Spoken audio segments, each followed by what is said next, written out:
मर्ब TV को देखने, सुनने और समझने वाले मुअज़्ज़िज़ नाज़रीन और सामाईन को अस्सलाम वालेकुम। दोस्तों, आज हम आपको दरियाए डार्लिंग के बारे में बताएंगे कि ये कहाँ वाक़या है और इसके असल हक़ाइक़ क्या हैं। और इसी के साथ साथ इस वीडियो में हम आपको ये भी बताने वाले हैं कि इस दरिया में मछलियाँ क्यों मर जाती हैं। एक नहीं, दो नहीं, तीन नहीं, बल्कि लाखों की तादाद में मछलियाँ लुक़्मे अजल बन जाती हैं। दोस्तों, इसके अलावा हम आपको ये भी बताएंगे कि क्या मछलियाँ रोती हैं, और साथ ये भी बताएंगे कि क्या मछलियाँ मुस्कुराती भी होंगी। ऐसी ही दिलचस्प मालूमात जानने के लिए हमारे साथ बने रहिए। और अभी तक आपने हमारे चैनल को सब्सक्राइब नहीं किया तो सबसे पहले हमारे चैनल को सब्सक्राइब कर लें और बेल आइकन को प्रेस करना मत भूलिएगा, ताकि नई आने वाली वीडियोस आप तक आसानी से पहुंच सकें। क्योंकि अगर आप बेल आइकन को प्रेस नहीं करेंगे तो आप तक हमारी नई इन्फॉर्मेटिव वीडियोस की नोटिफिकेशन नहीं पहुंच पाएगी।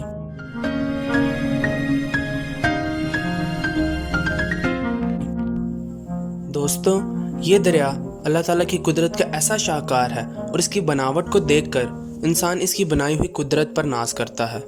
और दोस्तों, ये यकीन करना इंतहाई मुश्किल है कि ये वाकई हकीकत है। इस दरिया की कहानी की शुरुआत सन 1828 से होती है। इस दरिया के किनारे पिछले वक्तों में भी लोग रिहाइश पजीर थे, जिन्हें बारकिंजी कहा जाता है। सन 1829 में चार्ल्स स्टर्ट ने इस दरिया की खबर agency of new south well को पेश की, जिसके बाद सर रॉल्फ डार्लिंग ने इस दरिया की पूरी जानकारी ली और इसके बाद इसे डार्लिंग रिवर का नाम दिया गया। सन 1856 में मरे रिवर और डार्लिंग रिवर को देखा गया कि ये दोनों दरिया एक जगह पर आकर मिलते थे, जिसकी मुनासबत से इसे बाद में मरे डार्लिंग रिवर कहा जाने लगा। मरे डार्लिंग रिवर ऑस्ट्रेलिया का सबसे लंबा दरिया है और दुनिया के सबसे बड़े दरियाओं की फहरिस्त में 16वें नंबर पर जाना जाता है। हकीकतन ये दरिया दो दरियाओं से मिलकर बना है, जिसमें पहला मरे रिवर और दूसरा डार्लिंग रिवर के नाम से जाना जाता है। ये दरिया ऑस्ट्रेलिया के शहर न्यू साउथ वेल में पाया जाता है और इसकी कुल लंबाई 3,375 किलोमीटर है और इसका कुल रकबा 10 लाख स्क्वायर किलोमीटर है। और अगर हम इसकी गहराई पर नज़र डालें तो तकरीबन 27 फीट के करीब इसकी गहराई है। माहिरीन के मुताबिक इसका 40% पानी ज़राअत में इस्तेमाल किया जाता है। दोस्तों, इसके अलावा हम आपको ये भी बताते चलें कि मछलियाँ अपने अंदर ये एहसास नहीं ला सकती कि ज़ाहिरी तौर पर ये नज़र आ सके कि वो खुश हैं, और ना अपने चेहरे पर मुस्कुराहट ला सकती हैं। मगर इसके अलावा कुछ जानवरों में ये सलाहियत होती है कि वो अपने एहसासात को जाहिर कर सकें।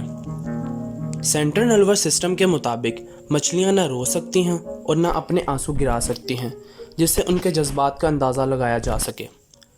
चंद सालों बाद इस दरिया में सियानोबैक्टीरियाज का इजाफा होने लगा, जिसकी वजह से इसमें जहरीले मादे पैदा होना शुरू हो गए और साथ साथ इसका बहता हुआ पानी भी जानदारों के लिए खतरनाक बनता गया।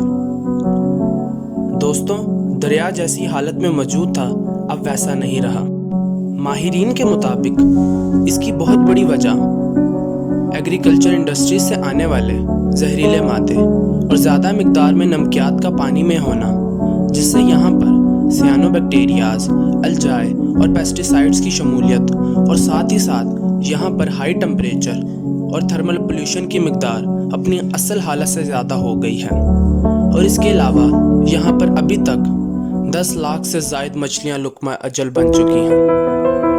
दोस्तों, अगर आपको ये इन्फॉर्मेटिव वीडियो पसंद आई है तो इसे लाइक करें, दोस्तों के साथ शेयर करें और कमेंट सेक्शन में ज़रूर बताएं। मैं मिलता हूँ आपसे एक और नई वीडियो में कुछ नई दिलचस्प बातों के साथ। तब तक के लिए मुझे इजाज़त दीजिए और अपना बहुत सारा ख्याल रखिएगा। अल्लाह हाफ़िज़।